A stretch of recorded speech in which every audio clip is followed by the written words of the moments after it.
दोस्तों, स्वागत है आपका ई विद्यार्थी के वेबसाइट पे। तो चलिए शुरू करते हैं हमारे अगले टॉपिक जिसका नाम है पृथ्वी।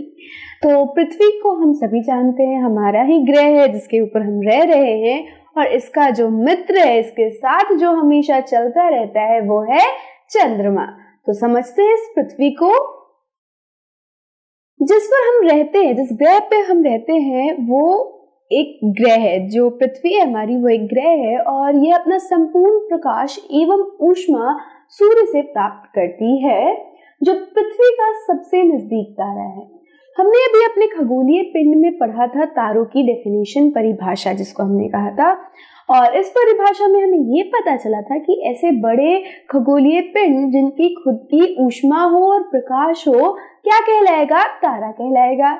अगर इस वाले परिभाषा में सूर्य को डाल के देखें तो हमें पता चलता है कि सूर्य भी एक तारा है। तो हमारी जो पृथ्वी है ये अपने सबसे नियरेस्ट यानी सबसे नजदीकी तारे सूर्य से अपना प्रकाश और ऊष्मा की भरपाई करती है। पृथ्वी को बहुत अधिक दूरी से, जैसे चंद्रमा से देखने पर यह चंद्रमा की तरह चमकती हुई प्रतीक होगी। तो अगर हम चंद्रमा से पृथ्वी को देखें तो ये भी बिल्कुल चंद्रमा की तरह ही शाइन करती हुई दिखती है, चमकती हुई दिखती है। यानी कि इन दोनों के पास ही, चंद्रमा और पृथ्वी दोनों के पास ही अपनी कोई रोशनी नहीं है, ये सूर्य की रोशनी की वजह से प्रकाशित होती है। सूर्य से दूरी के हिसाब से पृथ्वी तीसरा ग्रह है और आकार में यह पांचवा सबसे बड़ा ग्रह है।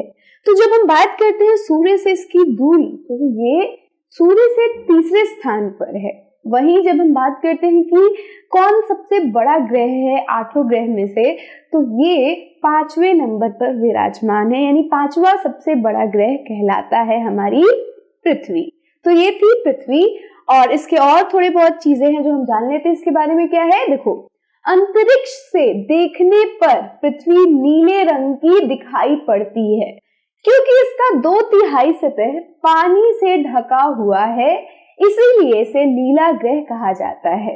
तो देखो, जो हमारी पृथ्वी है वहां पे ज्यादातर हिस्सा पानी है और पानी का रिफ्लेक्शन जो होता है वो नीला होता है। तो जब आप इसे अंतरिक्ष से देखते हैं, बाहर से देखते हैं पृथ्वी को, तो ये आपको नीले रंग की दिखाई पड़ती है। और जब ये नीले रंग की दिखाई पड़ती है तो जो लोग इसे देखते हैं क्या कहते हैं? ये नीला ग्रह है, और इसी वजह से इसको नाम दिया गया ब्लू प्लैनेट या नीला ग्रह। साथ ही साथ पृथ्वी के पास अपनी एक अलग सी आकार है, अलग शेप है, और इस शेप का नाम है भू-आभ, जिसको इंग्लिश में जियोइड के नाम से भी जानते हैं। वो शेप जो कि पृथ्वी का है वो भू-आभ कहलाता है। और ये शेप कैसा शेप होता है? दरअसल ये होता तो बिल्कुल स्फेयर ही है, गोलाकार ही है ये, लेकिन ये ध्रुवों के पास थोड़ा चपटा हो जाता है और इसी वजह से ये भू-आभ का नाम दिया गया हमारे पृथ्वी के शेप को। ठीक है, अब नेक्स्ट बढ़ते हैं और ग्रहों को समझते हैं।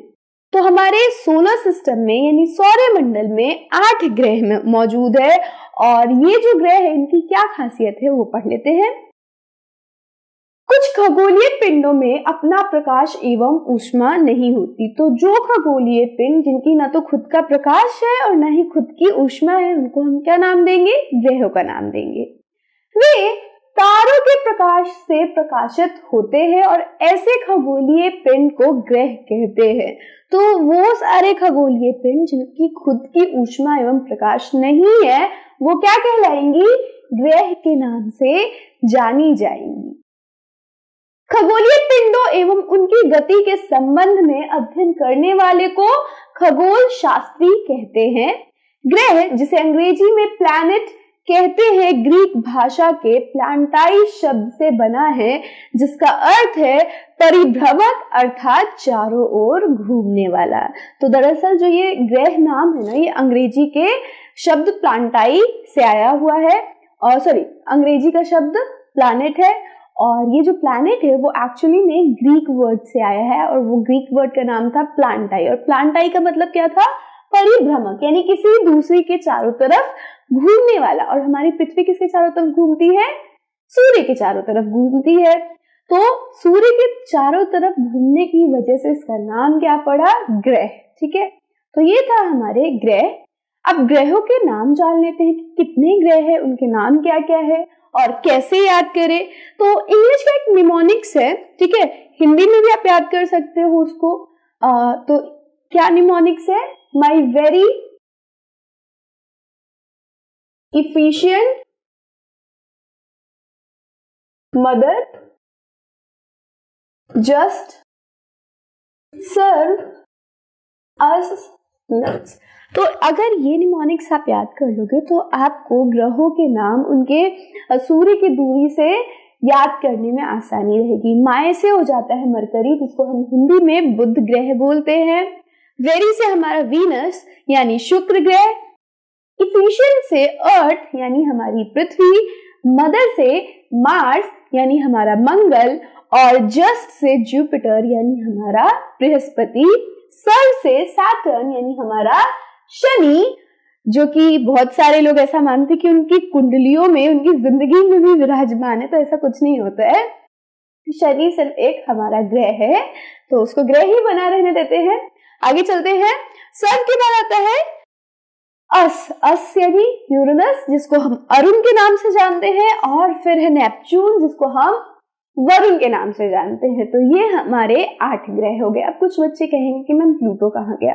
तो एक सम्मेलन हुआ था हमारे साइंटिस्ट का, वैज्ञानिकों का, और उन्होंने प्लूटो की जो ग्रहों की डेफिनेशन थी उसके अंदर ये देखा कि प्लूटो उस डेफिनेशन के अंदर आ नहीं रहा है, उस परिभाषा में फिट नहीं बैठ रहा, और इसी वजह से उसको बौना ग्रह का दर्जा देकर इस प्लैनेट के पूरे जो सिस्टम है, हमारा जो सौर मंडल है, उसके ग्रहों से हटा दिया था। और इसी वजह से हमारे सौर मंडल में 8 मेन ग्रह, प्रमुख ग्रह हैं।